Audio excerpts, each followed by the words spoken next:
Hello everyone, this is me Ritika and welcome back to my channel. Today I'm gonna talk about a series that I watched after reading. Like this would be my first ever series जो मैंने पहले पढ़ी फिर मैंने देखी. And now I get to understand when people say, it's much more beautiful when you read it. And honestly speaking, when I watched the series, I was happy that it met to a certain expectation of the readers, but at the same time, it's not equivalent to the kind of imagination you get when you read the book. So it has beautiful lines, it has beautiful setup, and so much more to discover. And I feel it's so beautiful. Although, if I talk about the language, a lot of people might say that it doesn't contain strong literature and strong language, but I really like the way things have been written with detail, with repetition, because I personally believe that repetition helps you to get into that zone. So I feel that that practice by the writer is amazing. And the series or the book that I'm talking about is Musafir Cafe.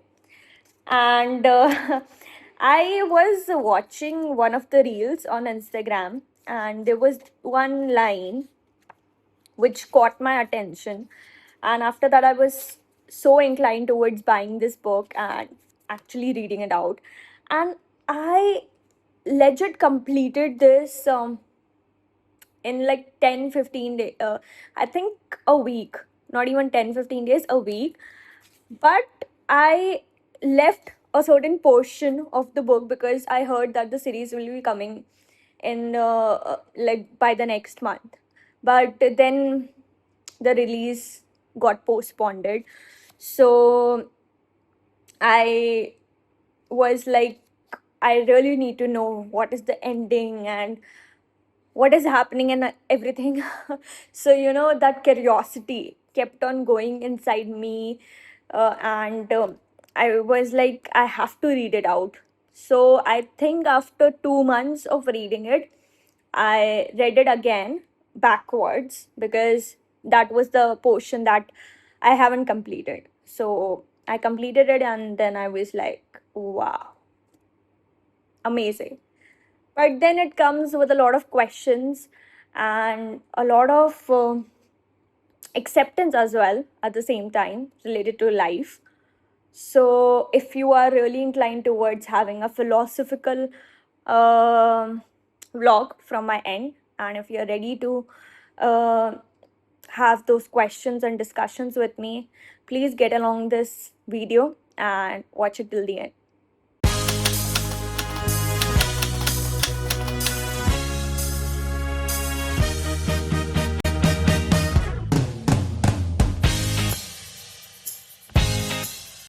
तो इसकी सबसे पहली और खूबसूरत line जो मुझे अच्छी लगती है वो है, हम सभी की ज़िंदगी में कुछ ऐसी कहानियाँ होती है जिन्हें अगर हम ना बताएं या ना सुनाएं तो हम पागल हो जाएंगे, एक ऐसी ही कहानी के नाम. And it's so beautiful. This line is like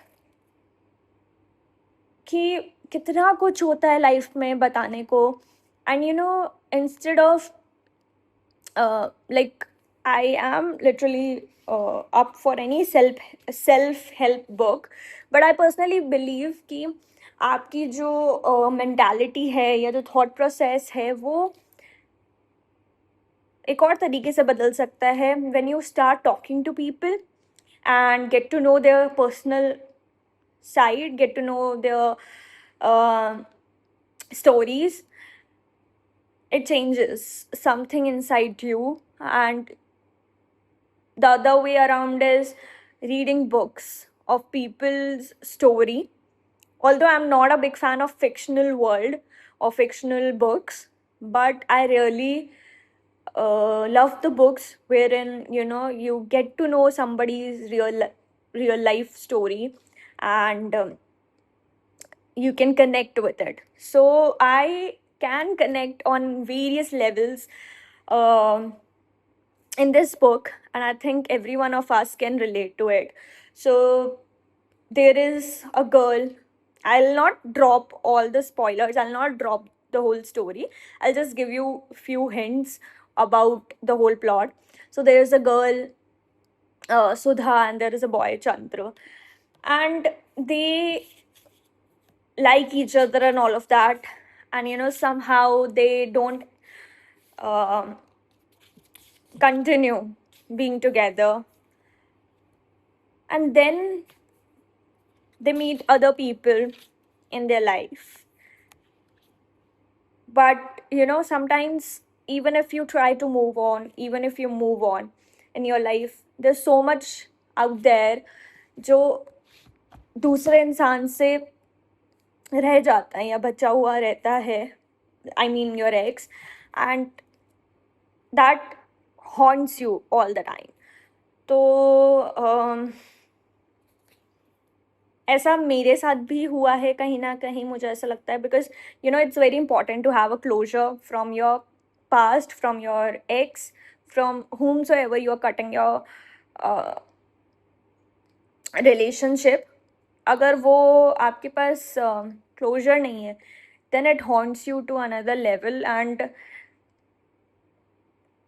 आप चाहे कितना भी टफ दिखा लो, स्ट्रॉन्ग दिखा लो, लेकिन at the end of the day you are a human, you have a heart.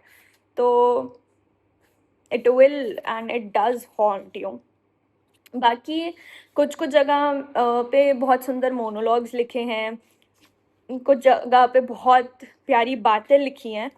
तो मैं वो ज़रूर पढ़ूंगी, पढ़ना चाहूँगी, ताकि आप लोग ये बुक भी पढ़ो और ये सीरीज़ भी देखो, बिकॉज ये बहुत सुंदर है, बहुत सुंदर बुक है और बहुत सुंदर सीरीज़ है. अगर मैं बात करूँ सुधा की, तो वाह, सुधा का character is exactly how I am and how I have been. She is crazy, she is passionate, she is adorable, and she is impulsive. She wants to do a lot, she wants to achieve a lot, she is career oriented, ambitious, and all of that is something that is like 99% related to me, relatable to me. I am the way she is. And मुझे कुछ कुछ चीज़ें ऐसी लगी कि यार ये तो मैं भी करती हूँ, ये तो मैं भी करती हूँ, and ये मैंने भी किया है. So कुछ चीज़ें I'm like impressed the way this character has been detailed. जैसे बरेली की बर्फी में कृति सेनन बरेली की बर्फी जब पढ़ती है बुक, तो उसे लगता है यार यार ये तो मैं ही हूँ. वैसे ही जब मैंने ये बुक पढ़ी तो आई वॉज अमेज्ड कि यार ये तो मैं ही हूँ. अब मैं पढ़ती हूँ कुछ लाइनें, और आप भी बताइएगा आपकी लाइफ में कितना क्या हुआ है और आप कितना रिलेट कर सकते हो. सो फर्स्ट लाइन ऐसे लिखी है: ज़िंदगी को सही से समझने के लिए किताबें ही नहीं, बातें भी पढ़नी पड़ती है. See, as I told you कि it's very important to have a communication with people, to read out people, even if you're not communicating with them, have like read their sign language, read their body language, read the way they have a conversation or they treat people around them. That also tells you a lot. बातें ही क्या, वो सब जो लिखा हुआ नहीं है, वो सब कुछ जो किसी ने सिखाया नहीं. फिर है, पता नहीं दो लोग एक दूसरे को छूकर कितना पास आ पाते हैं. हाँ, लेकिन इतना तय है कि बोलकर अक्सर लोग छूने से भी ज़्यादा पास आ जाते हैं. वाह, बाप रे, बहुत बहुत ही डीप लिखा है. वो नहीं होता jalebi, it's exactly like jalebi. वापस पढ़ती हूँ, शायद थोड़ा सा आप रिलेट कर सको. पता नहीं दो लोग एक दूसरे को छूकर कितना पास आ जाते हैं. हाँ, लेकिन इतना तय है कि बोलकर अक्सर लोग छूने से भी ज़्यादा पास आ जाते हैं।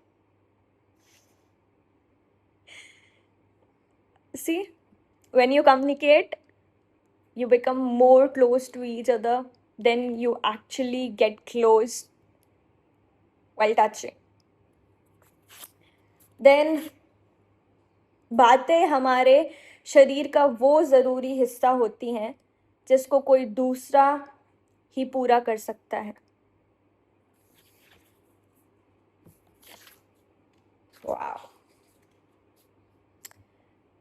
Also, it is mentioned here, and that fact is कि मुसाफिर कैफे में जो दो कैरेक्टर्स है, सुधा एंड चंद्रो, वो धर्मवीर भारती कि गुनाहों के देवता में जो सुधा और चंद्र कैरेक्टर है, उनसे वो नाम लिया गया है, वो इंस्पिरेशन लिया गया है. जो राइटर है दिव्य प्रकाश गुप्त, उन्होंने उनकी बुक पढ़ी थी धर्मवीर भारती की, एंड उस बुक में से ये दो कैरेक्टर्स के नेम लिए गए हैं as an inspiration. The story isn't the same. फिर लेखक ने लिखा है, पता नहीं इससे पहले किसी ने कहा है या नहीं, लेकिन सब कुछ साफ साफ लिखना लेखक का काम थोड़े ना है. थोड़ा बहुत तो पढ़ने वाले को किताब पढ़ते हुए साथ में लिखना चाहिए. बढ़िया लिखा है. तो जब जब मैं भी ये बुक पढ़ रही थी तो बहुत सारी चीज़ें मैंने भी अंडरलाइन करी है. If you can see, I have underlined things, क्योंकि मुझे बहुत सारी चीज़ें क्लिक करी और मुझे ऐसा लगा कि यार कितना कुछ कहा है इस बुक में.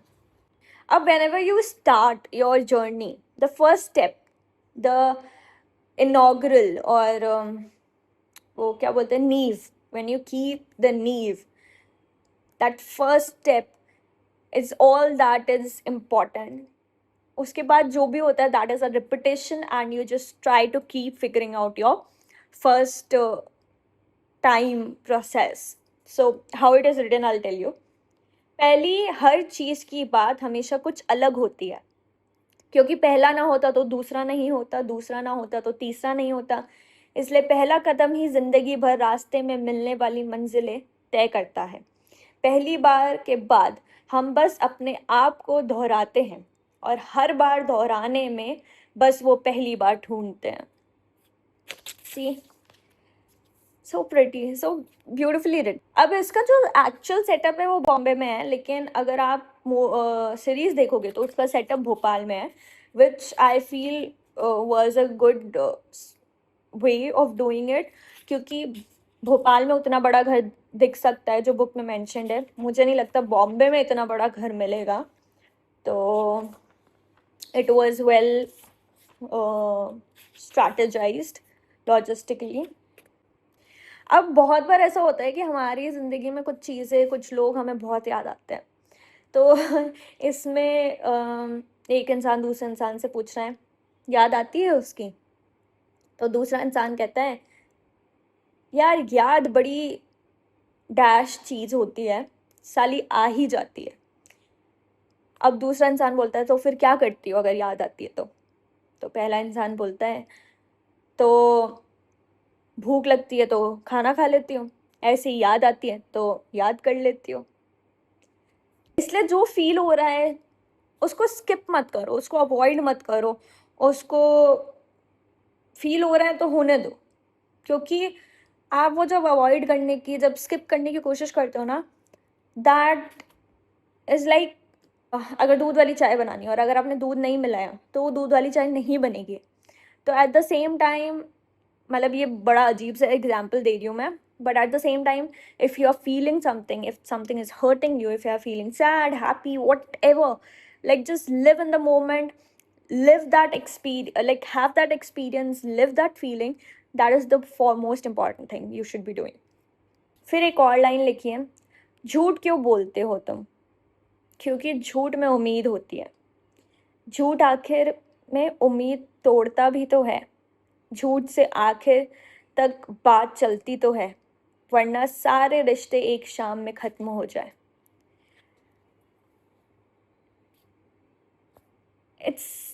It's so deep, to say that, lie continues the relationship, but at the same time, the other person is saying that if you keep lying, there is no foundation of your relationship, because at some point of time the other person will find out the truth and that will break the relationship. So I think I'll also accept that fact that it's better to not say lies. But हाँ, ये भी सच है कि if you surrender completely and if you like say everything that is, if you keep on saying the truth every time, that is gonna harm a lot. तो वो भी सच है, क्या कर सकते हैं. सच बहुत weirdo चीज़ है. I remember I used to say it a number of times कि I am a person who can handle big problems, but जैसी कोई छोटी सी चीज़ होती है ना, तो मैं पूरा घर सर पे उठा लेती हूँ and I just feel devastated with very small happenings. तो इस बुक में भी लिखा है वो चीज़, और बिल्कुल सही सही है. एक वक्त के बाद हम बड़े से बड़ा दुख तो बर्दाश्त कर लेते हैं, पर छोटी सी छोटी खुशी झेल नहीं पाते. और बिल्कुल सही लिखा है, नहीं हो पाता. भले ही से हमें हमारी मेमोरीज कितना भी हॉन्ट करें, बट कुछ चीज़ें हमारी लाइफ में ऐसी होती है कि we just don't want to like reopen that page, that और recall that situation. We are just like कि भाई इसको बस मिट्टी पाओ, तो राइटर ने लिखा है, हमारी यादों का कुछ हिस्सा इतना काला होता है कि उस पन्ने को खोलते ही रात हो जाती है. So some memories are so devastating that once you open that memory, you'll fall apart, which is very true, very very true. आपकी ज़िंदगी में ऐसा कुछ हुआ है? ये कुछ लाइन थी, कुछ सिचुएशंस थी जिनसे मैंने रिलेट किया, and I think you can also relate with all these situations and line, क्योंकि हर किसी की लाइफ में रिलेशनशिप तो होती है. We find someone, we like someone, and we are ready to surrender ourselves for that someone, and at the same time we are ready to change, adjust, compromise, and there's so much more that we are ready to do. And at the same time, there's so much that we struggle through when we are with that person. तो वो सारी चीज़ें जो हमारी life में होती है और हम फील करते हैं और हम गो थ्रू करते हैं, उससे रिलेटेड है ये बुक, ये सीरीज़. एंड मुझे कोई पैसे नहीं मिले हैं, मुझे अच्छा लग रहा है, मुझे अच्छी लगी बुक, मुझे सीरीज़ अच्छी लगी, तो that is why I am just sharing it with you all. आपको अच्छी लगे तो प्लीज़ जाइए, देखिए. Also there are beautiful songs that are there in the series, very beautiful songs. तो उसका भी मैं लिंक लगा दूँगी डिस्क्रिप्शन में अगर मुझे मिलता है तो. बाकी go have fun and let me know how much you were able to relate. Bye bye.